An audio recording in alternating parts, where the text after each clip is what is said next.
मुआहिदा ना किया तो अगले हफ्ते ईरान के तमाम बिजली घर और पुल तबाह कर देंगे। अमेरिकी सदर ने बड़ी धमकी लगा दी। डोनाल्ड ट्रंप ने दावा किया है अमेरिका ने मंगल को ईरान के साथ बातचीत की है और ईरान पर मुआहिदा करने पर जोर दिया है। फॉक्स न्यूज को इंटरव्यू में कहा, ईरान पर हमले इस वक्त तक जारी रहेंगे जब तक मैं ना कहूं कि बस बहुत हो गया।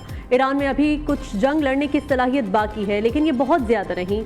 जल्द वो मुज़ाकरात की मेज पर आने पर मजबूर हो जाएंगे। ट्रंप ने आबना हुर्मुज़ में टोल टैक्स से मुतालिक बयान पर 24 घंटों में यू टर्न ले लिया। कहा, हुर्मुज़ से गुजरने पर टैरिफ लेने का ख्याल ही नापसंदीदा है। अमेरिका नहीं चाहता कि कोई भी आबना हुर्मुज़ से टोल टैक्स ले।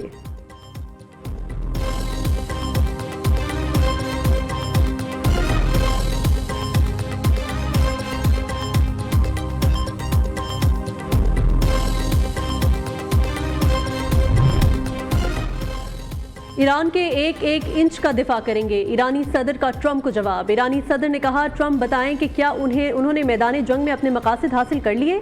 ईरान को तकसीम करने की कोशिश करने वाले बताएं उन्हें आखिर क्या हासिल हुआ है।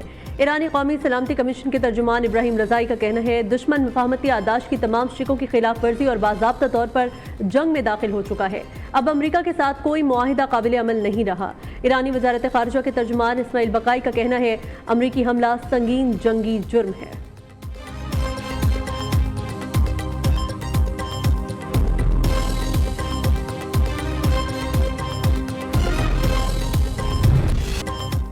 अमरीकी फजाइया के जंगी तैयारों की मुसलसल चौथे रोज ईरान पर बमबारी। ईरानी बहरिया और दिफाई तनसीबात पर दर्जनों हमले किए गए। अमरीकी फौज के सेंट्रल कमांड के मुताबिक ईरान के खिलाफ हमलों की एक और लहर मुकम्मल कर ली है, जिसमें आबना हुर्मुज़ के करीब और ईरानी साहिली इलाकों में दर्जनों फौजी अहदाफ पर हमले किए गए। अमरीकी लड़ाका तैयारों, ड्रोन और बहरी जहाज़ों ने 7 घंटे कार्रवाई जारी रखी। ईरानी मिसाइल और ड्रोन तनसीबात, बहरी सलाहियतों और साहिली दिफाई तनसीबात को दुरुस्तगी से निशाना बनाया गया।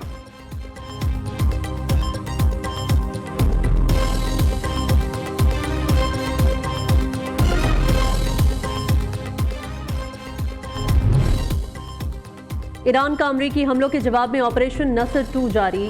ईरानी फौज का बहरीन में मुतअद्दिद अमरीकी अहदाफ को निशाना बनाने का दावा। पासदारान इनकलाब के मुताबिक बहरीन में जफीर बेस पर मिसाइल और ड्रोन हमले किए गए। अमरीकी असलहे के कई गोदाम, सैटेलाइट कम्युनिकेशन सेंटर और अमरीकी अफवाज के जरिए इस्तेमाल एक इमारत को निशाना बनाया।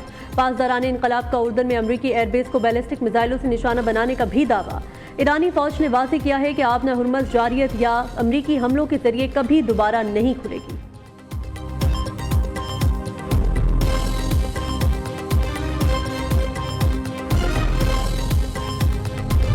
अगर पाकिस्तान के खिलाफ, पाकिस्तान के फौज के खिलाफ, हमारे उन सिपाहियों के खिलाफ कोई बात करेगा कश्मीर के अंदर से या पाकिस्तान में से, कोई कारकुन हो, कोई आम आदमी हो, कोई सियासतदान हो, तो हमें ये बर्दाश्त नहीं कर सकते। पाक फौज हमारी रेड लाइन है, इसके खिलाफ बुलंद होने वाली किसी भी आवाज़ को बर्दाश्त नहीं किया जाएगा। फील्ड मार्शल सैयद आसिम मुनीर की अस्करी बसीरत की दुनिया मोतरफ है। चेयरमैन पीपल्स पार्टी बिलावल भुट्टो जरदारी का मुजफ्फराबाद में टिकट होल्डर्स और रहनुमाओं से खिताब। कहा, मोदी सिंतास मुआहिदे पर हमला कर रहा है, सबको मिलकर जवाब देना है। कश्मीर के साथ हमारी गहरी वाबस्तगी है। कश्मीरियों को तकलीफ होती है तो हमें तकलीफ होती है। पुरतशद्दुद मुजाहिरे, जलाओ घेराव किसी भी मसले का हल नहीं है। कोई भी रियासत को सरनिगू नहीं कर सकता। बानी MQM ने कराची में जो सियासत की, नहीं चाहूंगा ऐसी सियासत कश्मीर में हो। ये कैसे मुमकिन है कि आप शोहदा की तजलील करें और आप ये कह दें कि आप हमसे हमारी तनख्वाहें लेते हैं और अगर आप जाने दे देंगे तो कैसे दे देंगे। ये बिल्कुल आपकी बात जो है, मैं समझता हूँ कि आपको इससे पूरी पाकिस्तानी कौम से माफ़ी मांगनी चाहिए। जब आपके पास इख्तियार का फ़ैसला था, वो फ़ैसला था कि क्या जनरल मुशर्रफ साहब को सदर मुमलिकत बावर्दी दोबारा बनाना, आप तब करते। मौलाना फजलुर रहमान शोहदा की तौहीन पर कौम से मुआफ़ी मांगे। ये कैसे मुमकिन है आप शोहदा की तजलील करें। शोहदा की तजलील किसी सूरत काबिल कबूल नहीं। जब आपके पास एक सूबे की हुकूमत हो या फौज का सियासी किरदार कबूल, अगर हुकूमत ना हो तो आप मुल्क में शोरश बर्पा कर देते हैं। स्पीकर पंजाब असम्बली का मौलाना फजलुर रहमान को जवाब। मलिक अहमद खान का कहना है, मौलाना ने परवेज मुशर्रफ को बारूदी सदर बनने की हिमायत की। आप फौज के सियासी किरदार पर तब बात करें जब आप खुद उसकी हिमायती ना हो। आज दुनिया वज़ीर आज़म और फील्ड मार्शल की अमन कोशिशों की तारीफ कर रही है। मौलाना की बातें सियासी और इखलाकी तौर पर दुरुस्त नहीं, उनकी बातों से बुग़्ज़ झलक रहा है।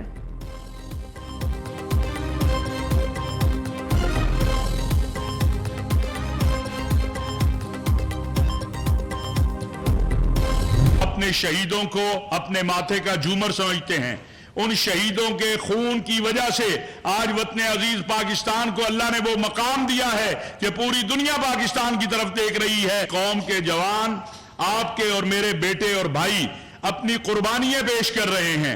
ये सरहदों पे चंद हजार तनख्वाह के लिए नहीं खड़े, ये शहादत के लिए खड़े होते हैं। किसी को भी अपने शोहदा की तौहीन नहीं करने देंगे। हमें अपने तमाम फौजियों और शोहदा की कुर्बानियों पर फख्र है। पैसे और तनख्वाह के बदले बेटे कुर्बान नहीं किए जाते, बेटे पैसों से नहीं तोले जाते। ये कौम के मुहाफिज हैं। सियासत तौहीन और बिला जवाब तनकीद के बगैर भी हो सकती है। हाफिज ताहिर महमूद अशरफी की वज़ीर आला सिंध से मुलाकात के बाद गुफ्तगू। जय्यद उलमा की जानिब से शोहदा से मुतल्लिक तौहीन आमेज गुफ्तगू की शदीद मज़म्मत।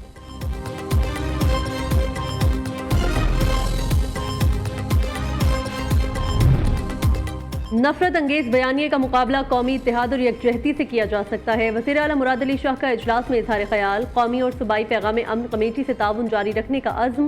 वज़ीर इत्तलात शर्जील मेमन ने कहा, शोहदा हमारे माथे का झूमर है। शोहदा की कुर्बानियों को खिराज अक़ीदत पेश करते और उनकी बहुत कद्र करते हैं।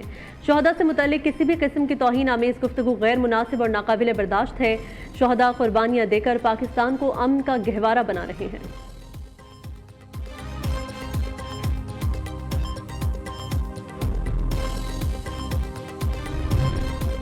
शोहदा के खिलाफ मुतनाज़ तकरीर का मामला। सेशन कोर्ट लाहौर ने मौलाना फजल रहमान से 17 अगस्त तक जवाब तलब कर लिया। एडिशनल एंड सेशन जज लाहौर मलिक लतीफ़ ने मकामी वकील की दरख्वास्त पर समाअत की। गुजरावाला सेशन कोर्ट ने में मौलाना फजल रहमान के खिलाफ इंदराज मुकदमा की दरख्वास्त। अदालत ने सरबरा JUI को 28 जुलाई को तलब कर लिया।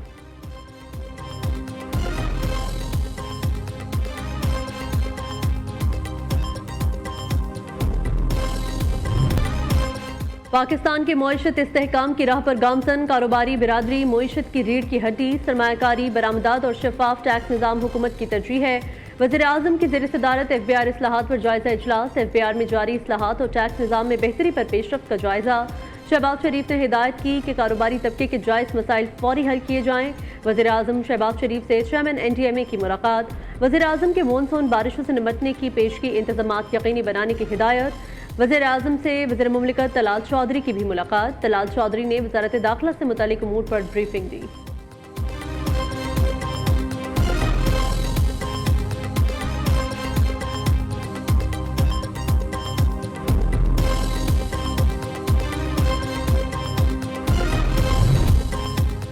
वज़ीर आला पंजाब मरीम नवाज का इनकलाबी और तारीखी इक़दाम। Chief minister pink salt value addition financing scheme का डिजिटल इजरा कर दिया।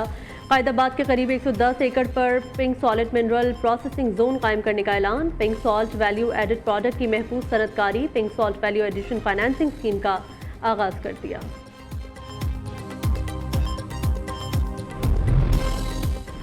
पाकिस्तान में 17 और 18 जुलाई को बिजनेस टू बिजनेस कॉन्फ्रेंस होगी। 2 रोज़ा कॉन्फ्रेंस में पाकिस्तान और चीन की 500 बड़ी कंपनियों के नुमाइंदे शिरकत करेंगे। वफाकी वज़ीर सेहत मुस्तफ़ा कमाल की प्रेस कॉन्फ्रेंस। वज़ीर आज़म के मुआविन खुसूसी हारून अख्तर खान ने कहा, चीनी कंपनियां पाकिस्तान में सरमायाकारी करना चाहती हैं।